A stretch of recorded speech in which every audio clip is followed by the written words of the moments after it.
Israel ने 13 जून को Iran के खिलाफ ऑपरेशन लॉयन राइजिंग की शुरुआत की थी। इसके कुछ देर बाद ही ईरान ने ऑपरेशन ट्रू प्रॉमिस 3 शुरू किया और इजराइल पर मिसाइलों की बारिश कर दी। जी हाँ, 12 दिनों तक चली इस जंग में ईरान हो या इजराइल, दोनों को बड़ा नुकसान उठाना पड़ा है। जंग में ईरान के 657 से 800 लोगों की मौत हुई है, वहीं इजराइल की 24 से 30 लोग मारे गए हैं।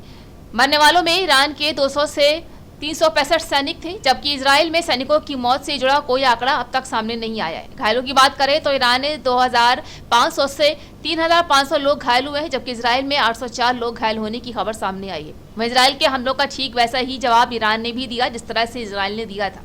आपको बता दें कि ईरान ने ऑपरेशन ट्रू प्रॉमिस 3 चलाया और इजरायली शहरों को दहला दिया।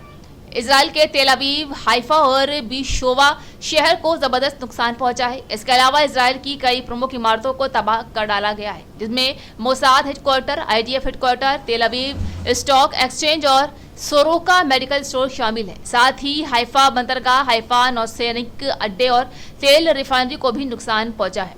वह इजराइल के ईरान पर हमले की वजह थी उसकी परमाणु और सैन्य शक्ति को खत्म करना, जिसके लिए इजराइल ने बेहद ही सटीक हमले किए और ईरान को जबरदस्त नुकसान पहुंचाया। आज इसी के 19 टॉप अधिकारियों की मौत हो गई, जिसमें चीफ ऑफ स्टाफ ईरान के थल सेना अध्यक्ष, नौसेना अध्यक्ष और वायुसेना अध्यक्ष भी शामिल थे। हमलों में ईरान के 10 न्यूक्लियर साइंटिस्ट भी मारे गए हैं, जहां ईरान के नताज, फोर्दो और इस्फहान परमाणु ठिकानों को नुकसान पहुंचा है।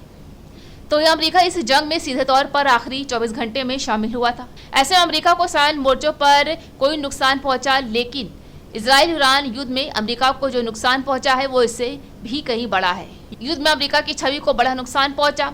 पहला तो ये कि अमेरिका विश्वसनीयता को चोट पहुंची, जबकि दूसरा अरब में अमेरिका की पकड़ कमजोर हुई है। साफ है कि ईरान इजराइल को जहां सैन्य मोर्चों पर नुकसान उठाना पड़ा, तो वहीं अमेरिका को कूटनीति मोर्चे पर नुकसान झेलना पड़ा। लेकिन अगर सीज़फायर टूटता है तो यकीनन इस जंग का अगला फेज बेहद ज्यादा विध्वंसक होगा। ईरान को दहलाना ट्रंप पर भारी पड़ गया। पहले से तैयार ईरान सिर्फ नुकसान से बचा, बल्कि कतर में अमेरिकी बेस पर मिसाइल दागकर उसने अपना बदला भी ले लिया और बदले की यही कार्रवाई ईरान में उत्साह की लहर ले आई।